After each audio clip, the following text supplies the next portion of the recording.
1857 की क्रांति को भारत के पहले स्वतंत्रता संग्राम के रूप में जाना जाता है। इस देश के इतिहास में ऐसे कई राजा और सम्राट हुए हैं जिन्होंने स्वतंत्रता संग्राम के दौरान विदेशी ताकतों और अपनी मिट्टी पर आसानी से पांव नहीं जमने दिए, लेकिन भारत की जाबाज रानियों और महिला क्रांतिकारियों की इतिहास में उतनी ही पहचान नहीं है जिसकी वे हकदार हैं। ये सच है कि भारत भूमि पर अनेक वीरांगनाओं ने जन्म लिया और इसकी रक्षा के लिए हंसते हंसते अपने प्राणों की आहुति दे दी।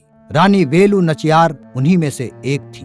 रानी वेलु नाचियार तमिलनाडु के शिवगंगई क्षेत्र की धरती पर जन्मी और अंग्रेजों से युद्ध में जीतने वाली पहली रानी थी। उन्होंने झांसी की रानी लक्ष्मीबाई के समय से काफी पहले अंग्रेजों से लोहा लिया और उनको नाको चने चबवा दिए। तमिल क्षेत्र में उन्हें वीर मंगाई यानी बहादुर महिला कहकर बुलाते हैं। 3 जनवरी 1730 को उनका जन्म रामनाड साम्राज्य के राजा चेलमुथु विजयराघुनाथ सेतुपति और रानी स्कंदीमुत्थल के घर में हुआ था। रानी वेलु को किसी राजकुमार की तरह ही युद्ध कलाओं, घुड़सवारी, तीरंदाजी और विभिन्न प्रकार के अस्त्र शस्त्रों का प्रशिक्षण दिया गया था। इसके अलावा उन्होंने अंग्रेजी, फ्रेंच और उर्दू जैसी भाषाएं भी सीखी। 1746 में जब वेलु नाचियार 16 साल की हुई, उनका विवाह शिवगंगा राजा मुथुवदु गनाथ पेरिया उदय थेवर के साथ हुआ। दोनों की एक पुत्री हुई जिसका नाम वेल्लाची रखा गया। लगभग 2 दशकों तक शांति से राज करने के बाद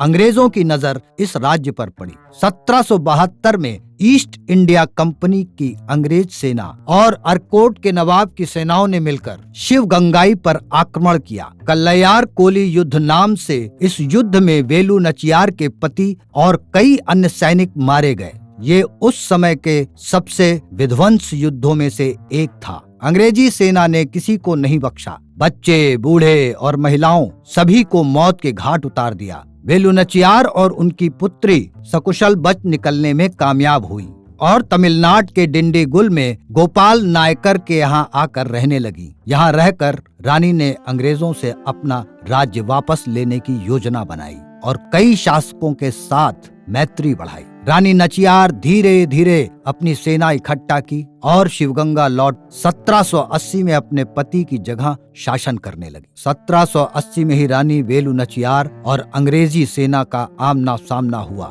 रानी वेलु ने इतिहास में दर्ज पहला सुसाइड बम हमला करने की योजना बनाई। रानी की सेना की कमांडर और उनकी वफादार क्विली ने इस योजना के लिए खुद का बलिदान देने के लिए आगे बढ़ी। क्विली ने खुद पर घी डाला, आग लगाई और अंग्रेजों के गोला बारूद और हथियार में कूद पड़ी। इस तरह वीर क्विली ने अंग्रेजों की सेना को कमजोर कर दिया और वीर गति को प्राप्त हुई।